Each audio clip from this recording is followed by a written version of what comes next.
Hey hello guys, welcome back to our channel. సింపుల్గా సోది లేకుండా సుత్తి లేకుండా సింపుల్గా వెరీ వెరీ వెరీ టేస్టీగా gravy curry, chicken gravy curry ఎలా చేసుకోవాలో చూపిస్తున్నాను అనమాట. బ్యాచులర్స్ అయినా సరే, లేకపోతే కొత్తగా పెళ్ళైన వాళ్ళు చికెన్ ఎలా చేయాలి టేస్ట్గా వండి పెట్టాలనుకున్న వాళ్ళకు ఈ వీడియో మీకు చాలా యూజ్ అవుతుంది అనమాట. ఫస్ట్ ఒక కేజీ చికెన్ తీసుకున్నాను, మా ఫ్యామిలీకి సరిపడంతా. కేజీ చికెన్లో 2 లెగ్ పీసెస్ ఉన్నాయన్నమాట. 2 లెగ్ పీసెస్, కేజీ చికెన్ మంచిగా వాష్ చేసుకున్నాను. 4-5 టైమ్స్ చేసుకున్నాను. ఆ బ్లడ్ అనేది పోయే వరకు వాష్ చేసుకోవాలన్నమాట ప్రతి పీస్. అయితే నేనైతే అట్లనే చేసుకుంటాను అనమాట. అండ్ నెక్స్ట్ థింగ్, చికెన్లో వాటర్ అంతా పంపేసిన తర్వాత దీంట్లో వేసిన ఇంగ్రీడియంట్స్ అన్నీ చెప్తాను. నేను మిక్స్ చేసుకుంటున్నాను కదా. కారం, ఉప్పు, చికెన్ మసాలా ప్యాకెట్ ఉంటుంది కదా, ఆ ప్యాకెట్. నెక్స్ట్ పసుపు, అల్లం వెల్లుల్లి పేస్ట్, కొంచెం నెయ్యి, ఇవన్నీ వేసుకున్నాను. అందులో కొంచెం పెరుగు యాడ్ చేసుకున్నాను అనమాట. వీటన్నిటిని మంచి ఇట్లా ప్రతి పీస్కి పట్టేటట్టుగా కలిపేసుకోవాలన్నమాట.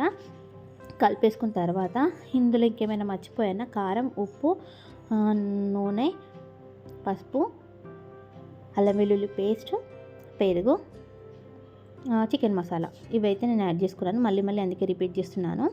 అండ్ నేను దీన్ని కలిపేటప్పుడు కూడా వీడియోలో చెప్పాను అనమాట. కాకపోతే అక్కడ వీడియోలో సౌండ్ అంతా సరిగా బాగాలేదు, పిల్లలు అరుస్తున్నారని చెప్పేసి తర్వాత వాయిస్ ఓవర్ ఇస్తున్నాను.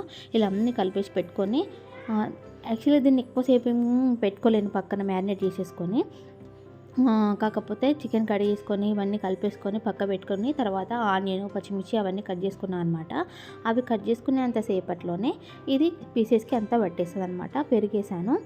కొంచెం హీట్ అనేది బాడీలో హీట్ చికెన్ వల్ల వస్తుంది కదా, అందుకోసం అని చెప్పేసి ఇంకా ఇట్లా ఈ విధంగా పసుపు లాస్ట్లో వేయడం మర్చిపోయానని చెప్పేసి నూనె, పసుపు యాడ్ చేసేసిన అనమాట. ఇంకా రెగ్యులర్గా మనకు కొంచెం చిన్న మిస్టేక్స్ అవుతూ ఉంటాయి కదా. సో నాకేమైతే పసుపు మర్చిపోయినా మళ్ళీ వేసి మీకు చూపించాను అనమాట. ఈ లోపే నేను పైన బాండి పెట్టేసుకొని బాండి హీట్ అయ్యేలోపు మిర్చి ఆనియన్ కట్ చేసుకున్నాను అనమాట. నాకు బగారా రైస్కి సరిపడా అంతా కర్రీకి సరిపడా అంతా మిర్చి, ఆనియన్ కట్ చేసుకున్నాను. ఇంకోటి 5 రూపీస్ ఆర్ 10 రూపీస్ ప్యాకెట్ దొరుకుతుంది కదా, ఏమంటారు బగారా సామాన్ ప్యాకెట్. ఆ ప్యాకెట్ ఒకటి నేను బగారా రైస్కి అండ్ కర్రీలోకి యూజ్ చేసుకున్నాను అనమాట. అందులో ఉన్న ఆకులు, అందులో ఉన్న ఇంగ్రీడియంట్ చెక్క, సాజీరా, లవంగా, యాలకులు ఉంటాయి కదా, రెండిట్లో యాడ్ చేసేసినాయి. 2 బగారా రైస్కి కర్రీకి యాడ్ చేసుకున్నాను అనమాట. ఫస్ట్ ఇట్లాంటి మసాలాలు ఎప్పుడైనా ఫ్రై చేసినప్పుడు ఏంటంటే ఫస్ట్ ఆకు, లవంగా, యాలకులు, చెక్క అవన్నీ ఫస్ట్ వేసుకొని అవి కొంచెం గోలి అందులో నుంచి ఫ్లేవర్ వచ్చిన తర్వాత పచ్చిమిర్చి, ఆనియన్ వేసి మగ్గించుకుంటాను అనమాట. ఇదంతా అయిపోయిన తర్వాత లాస్ట్కి పసుపు, అల్లం వెల్లుల్లి పేస్ట్ వేసి కలిపేసుకున్నాను. కొంచెం బ్రౌనిష్ కలర్ రావాలి ఆనియన్. బ్రౌనిష్ కలర్ వచ్చేసిన తర్వాత నేను చికెన్ యాడ్ చేస్తున్నాను అనమాట. ఇక్కడ మీరు అబ్జర్వ్ చేయండి, సింపుల్ ప్రాసెస్లోనే చెప్తున్నాను మీకు అర్థం కావాలని చెప్పేసి. దీంట్లో మెయిన్ ఇంగ్రీడియంట్ నేను తర్వాత యాడ్ చేస్తాను, దానివల్ల టేస్ట్ మాత్రం బాగా కుదురుతుంది.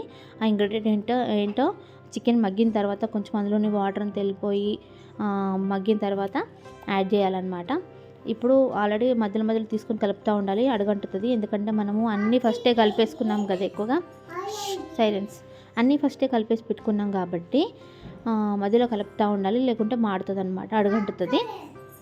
ఇప్పుడు మూత పెట్టేసుకుంటూ కొంచెం మధ్యలో ఒక 2-3 టైమ్స్ కలుపుకున్నాను. ఇక్కడ ఇది అయిపోయింది. నేను బియ్యం కడిగేసుకొని రైస్ కుక్కర్లో పెట్టేసుకున్నాను. రైస్ కుక్కర్లో ఆ బియ్యానికి సరిపడే వాటర్ కంటే కొంచెం తక్కువ వాటర్ పోసేసి ఆ వాటర్ ఇందులో వేసేసుకున్నాను అనమాట. ఎందుకు బగారా రైస్కు ఈ వాటర్తో ఒక 2 మినిట్స్ కాదు 1 మినిట్ మరిగించిన తర్వాత అది రైస్ కుక్కర్లో వాటర్లో వేసేసి కలిపేస్తే బగారా రైస్ రెడీ అయిపోతుంది అనమాట. మెయిన్ ఇంగ్రీడియంట్ అని చెప్పాను కదా, చికెన్లో బెస్ట్ మెయిన్ ఇంగ్రీడియంట్ ఇది. బాదం కాజు ఎక్కువగా వేసాను, పల్లీలు ఒక 2-3 వేసాను అనమాట. ఈ పేస్ట్ యాడ్ చేస్తే ఇంకా chicken flavour, taste, everything, chapati లేదా రైస్ దేనికైనా సరే ఎక్సలెంట్ టేస్ట్ వస్తుంది. ట్రై చేయండి. ఇది ఎప్పుడు వేయాలంటే వాటర్ వేయక ముందుకు మనకు మళ్ళీ ఉప్పు, కారం సరిపోయినాయా లేదా అని టేస్ట్ చూసుకుంటాం కదా, అప్పుడు ఉప్పు, కారంతో పాటు ఇది యాడ్ చేయాలన్నమాట. యాడ్ చేసి కొంచెం దీన్ని ఎక్కువసేపు ఉడకనివ్వద్దు, వేసి కలిపేసుకొని వెంటనే కొంచెం వాటర్ యాడ్ చేసుకోవాలి. అప్పుడు ఉడికించుకోవాలి, చికెన్ని ఉడికించుకొని ఉప్పు, కారం, లాస్ట్లో కొంచెం ధనియా పౌడర్ వేసుకొని దింపేసుకోవాలన్నమాట. మీకు ఇంకా చికెన్ ప్రాసెస్ తెలుస్తుంది కదా. ఇందులో మెయిన్ ఇంగ్రీడియంట్ మాత్రం అది. Thank you for watching.